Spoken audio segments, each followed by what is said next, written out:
Good morning, everybody. Welcome to Morning Motivations. This is our second broadcast, and we want to just reach out to you and try to motivate you on a weekly basis, keep you thinking about the right things. Last week, we talked about the dangers of distractions, the cost of distractions, and we had a really good back and forth afterwards, which was really great. We want to encourage that this week. This week, we're going to talk about prioritization. Priorities and proper priorities lead to productivity. So this week we want to help you by opening this forum up, not only for conversation, but for Q&A, questions and answers, going back and forth. I always like to work with people around their priorities, around what they think is important, about what they're working on. I've spent my whole life traveling across the nation and even internationally to just communicate with people to help them with their vision, with their purpose, with their calling. And so we always have to start out with priorities. We have to get them looking forward. I have to look forward myself. We have to get them looking at whatever their obstacle is, and then focusing on what I call the next smallest doable step.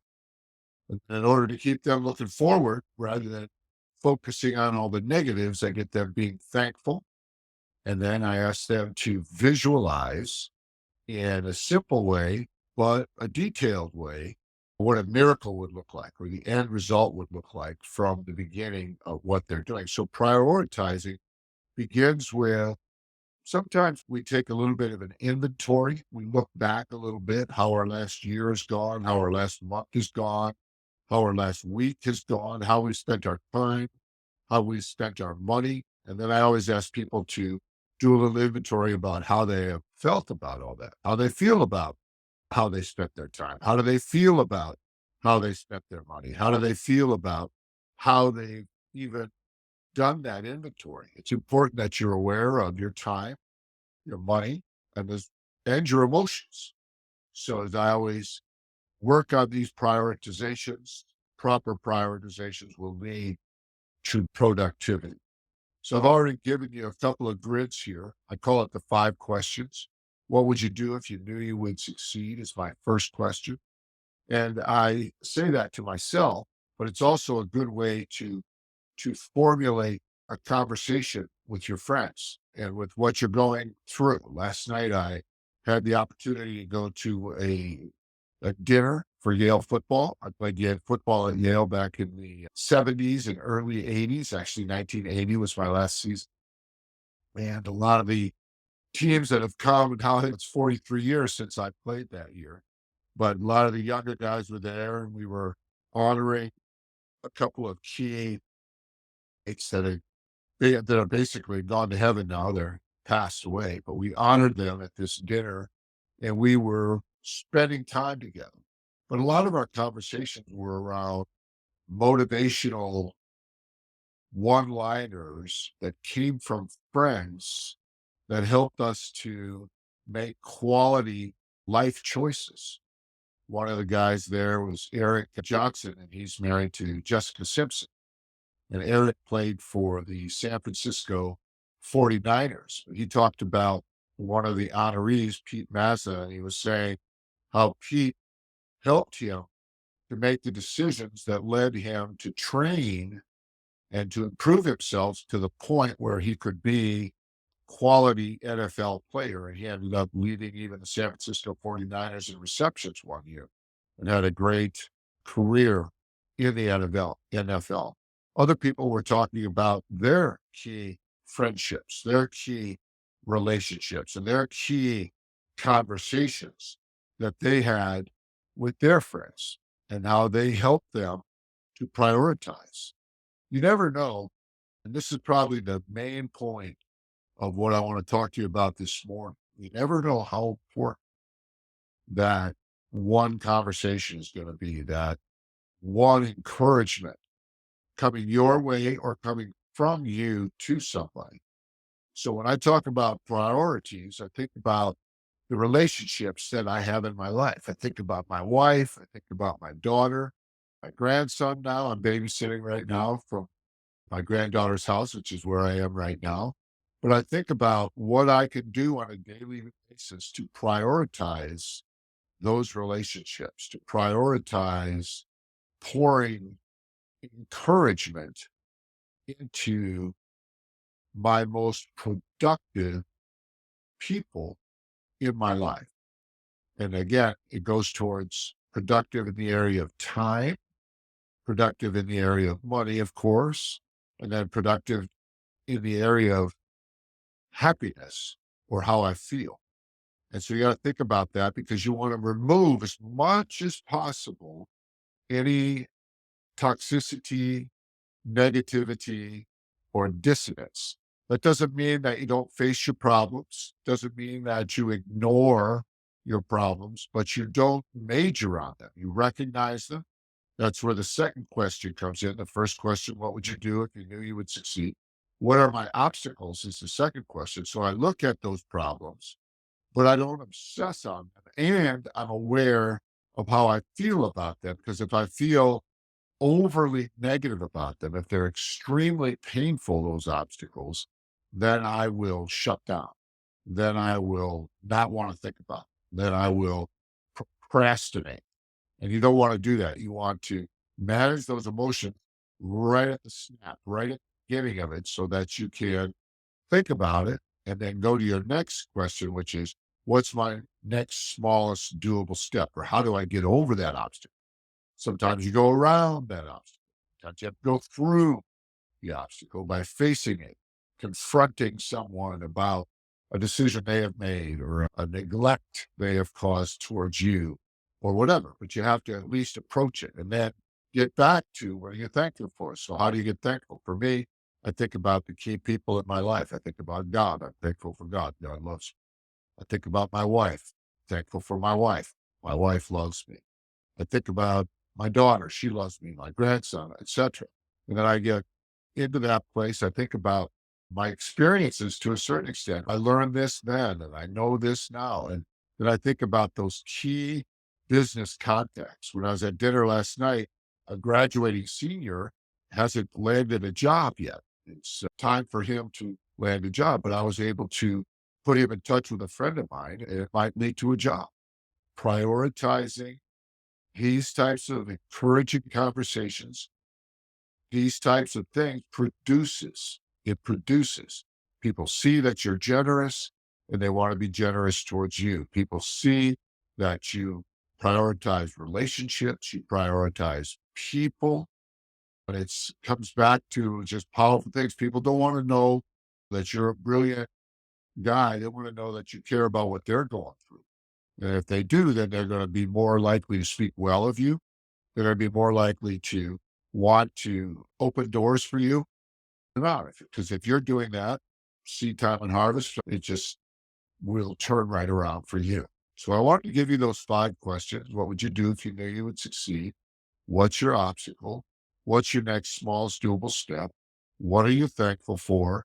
And what does a miracle look like? And if you'll start to write out the answers to those 5 questions, you'll start to get your priorities set. One of the things you'll notice about those 5 questions when you start doing it, they don't really look backwards. They don't look into your past. They don't dwell on past mistakes or even past victories. They put you right in the now and they move you forward. And they move you forward incrementally. So that's where your prioritization is very important. One of the conversations I overheard last night, or I was part of, was the conversation between Eric Johnson and his good friend, best friend, Pete Mazza, who's gone home to be with the Lord. They talked about getting incrementally better or stronger or smarter each day, getting incrementally better, stronger, or smarter each day. So Pete, at the end of the day, would do 100 push-ups and 100 sit-ups before he'd go to sleep. Eric would try to keep up with them and do that. But then Pete started to mimic Eric's study habits, going to the library, reading in the room, writing, all the extra things that Eric would do to stay sharp, going back over notes from class. And so the idea of getting incrementally just a little bit smarter, a little bit stronger each and every day, paying attention to the details. Now, next time that when we meet, next time when we talk, it'll be very soon. And hopefully you'll comment to me, you'll ask some questions to me, and you'll let me know when you're available so that I can prioritize you so that we can begin to work on what's going on with you. Sometimes I'll want to come on Morning Motivations and we'll have a dialogue with one of our viewers and we'll just go back and forth on what you're working. We'll work the 5 questions. We'll go back and forth and we'll come up with solutions. It's very powerful. This is really transforming our work in Cuba. We use this process in Cuba with our pastors there. We built a farm using these 5 questions. We built the churches. Now we've got 5 churches going there in Cuba. We built the congregations. We built the leadership teams. And it's all about prioritizing with an eye towards growth, with an eye towards efficiency, with an eye towards productivity. And so what that means then too is promotion. So prioritizing this type of a thought process, prioritizing encouraging other people, encouraging yourself, forgiving other people, forgiving yourself. It's a very powerful thing. So if you'll do that on a regular basis, we're excited to have Morning Motivations going now. We're excited to have you as part of it. We want to hear your comments and your questions. We want to hear what topics you might like to talk about. A lot of people want to talk about what's going on in the news. They want to talk about China. They want to talk about Russia. They want to talk about what it is they think is the most important pressing issue. But I want to warn you about that from a perspective of distractions on one side and also from the perspective of priorities. Don't let the media dictate your daily regimen.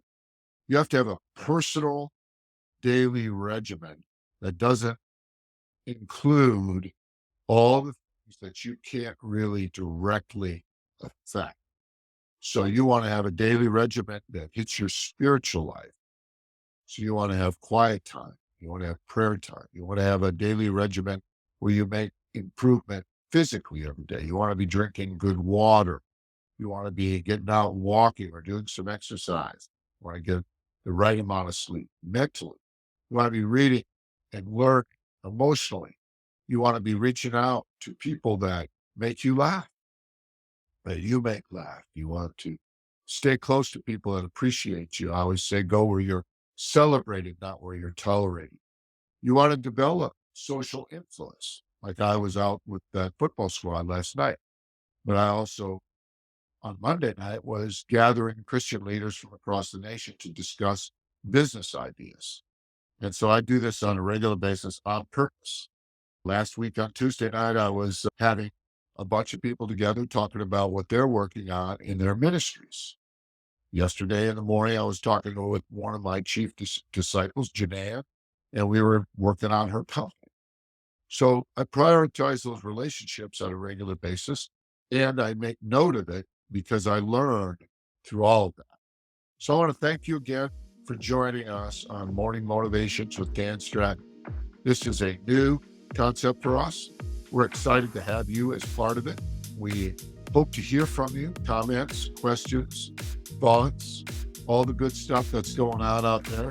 And we want to just encourage you to join us every week.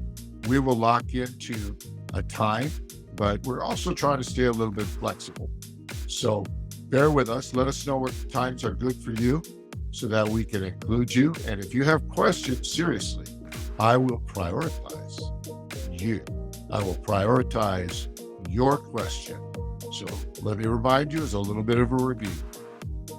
Danger in distraction. So don't allow yourself to be distracted and begin to prioritize truthful love. That's my dog.